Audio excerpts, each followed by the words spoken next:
And we begin today at noon with new details in a triple shooting in Lawrence. We've learned 3 people died. And today, police are trying to piece together what happened near 42nd and Post Road. I'm Dustin Grove in for Matthew Foltz. We begin with new information. Just into the newsroom, we've learned the name of one of those 3 people killed.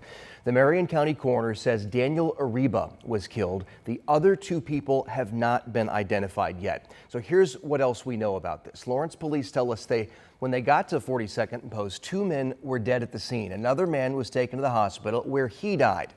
Investigators say there are dozens of shell casings at that scene, indicating the men were shot with a semi-automatic weapon. Witnesses tell police a vehicle left the area, then crashed near 38th and Post. Several men got out of that car and took off. Police are now trying to figure out what happened before and after that shooting.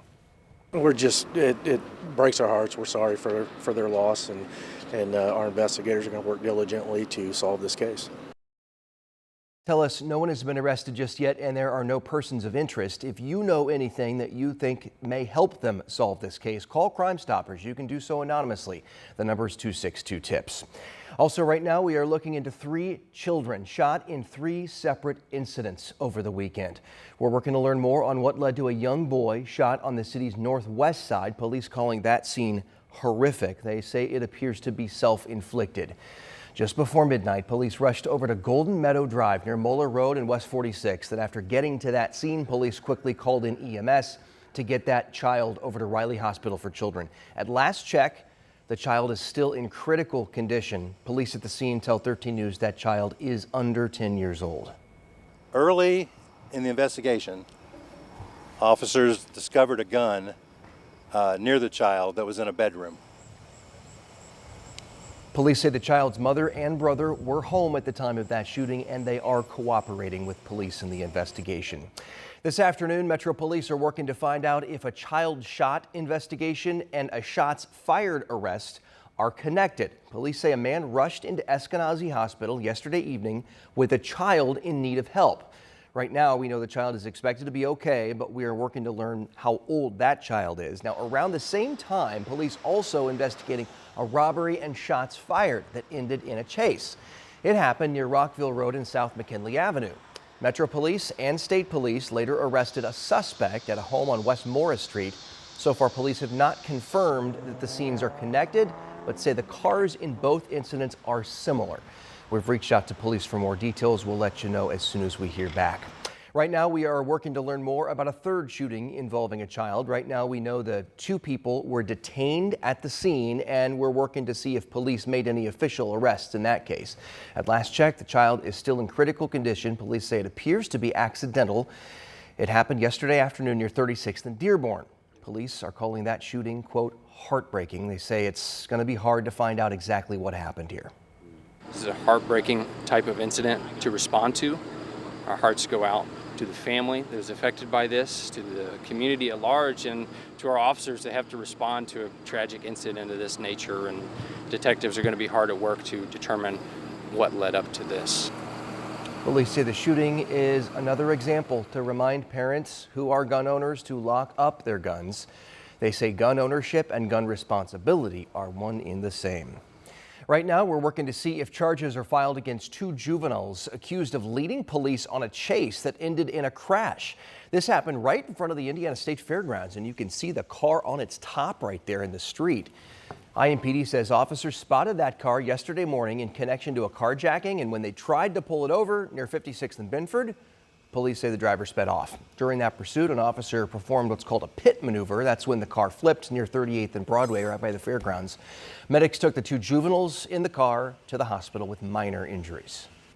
Any reports of a juvenile involved in a situation like this is deeply concerning to us. And of course, if a law enforcement officer in a marked police vehicle with emergency lights and sirens attempts to enact a traffic stop, we can't encourage the public enough to follow the commands of that officer. Investigators say they also found a weapon at that crash scene. Just a few hours ago, we learned the name of a woman killed in a crash on the north side. The Marion County coroner says Dorothy Williams was killed Friday at 62nd and Meridian. It happened around 1:30 in the afternoon. IMPD tells us the other person involved in the crash is cooperating. Today, we expect to learn about charges for multiple people connected to the death of a Muncie 15-year-old. Latajon Phillips was shot last Wednesday night at a Muncie apartment complex near McGalliard Road and Elgin Avenue. Court records say he was shot in the head and the leg and died from his injuries at Riley Hospital in Indianapolis. Right after that shooting, the video allegedly shows the same people running back to Elgin Manor and into that apartment right there. 5 teens, 3 of them juveniles, were arrested in connection with that shooting. We'll have much more on this developing story starting on 13 News at 4 o'clock. Right now, 13 News is working to learn more about a SWAT situation that shut down an Indianapolis neighborhood for hours. This happened Saturday evening when state police surrounded a car near 34th Street and Lehman Avenue. Police were yelling at the driver to come out of the car. They did eventually. One neighbor says police activity is common in that area, but he's never seen something like this. As far as the SWAT, this is the first time I've seen SWAT, but as far as like police chases or miniature standoffs, it's something I see pretty frequently. And as we learn more on what led up to that SWAT situation, we'll keep you updated at WTHR.com. All right, on this Monday afternoon, let's take a live look over downtown Indianapolis. We have been cloudy really most of the day so far, Sean Ash, but no rain as far as as far as I've seen. Nope. Right? Clouds have more bark than bite. Okay. They're gradually going to thin out throughout the day. And what a stretch run, my friend. It already feels better out there. And I know you and I love the same type of air here, so we're looking forward to this. Yeah. But hey, if you're not a fan of autumn air, hang tight because the 7 days still has plenty of summer heat. Let's talk about the cloud cover, which varies from overcast in downtown to a little bit more blue there in Crawfordsville as well as Morse. Bunker Hill starting to see those clouds thin out a little bit. Air's still relatively humid, and what I mean by that, our air temperature in Indy at this hour is 69. The dew point is 63. North to northwest wind, that will be the difference maker not only today but as we move forward. You can see where the clouds are coming from, north to south. That is the wind of change that's going to bring us the cooler air for the next several days. Yes, you can feel the difference. 69 in Indy, 67, a little cloudy there in Greencastle. Clouds are starting to break out a little bit there, Kokomo, Muncie, as well as Lafayette. Now, dew point still in the 60s, but as we look upstream, that's where the air is coming from. The air is drying out, and that's going to be spreading southward as we move through the rest of today and really the next several days.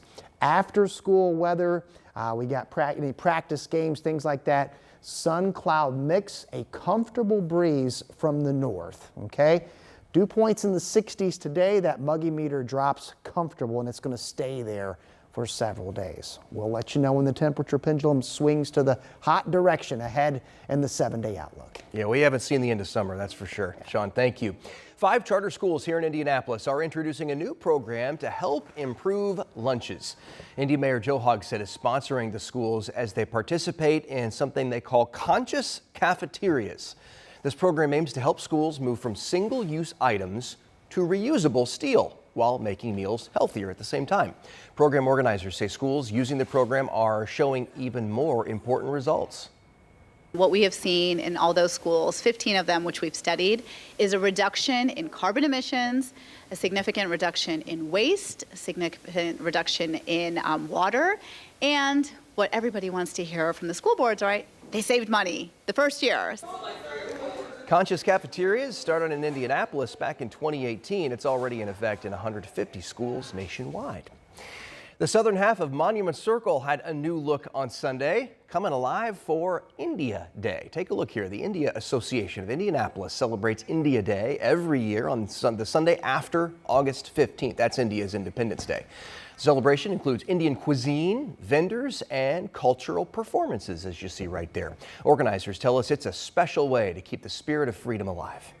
Nowadays, every country which is in the chaos of like war and all those things, we are free of that. So we need to celebrate that freedom every day, and we have to keep our freedom working for us.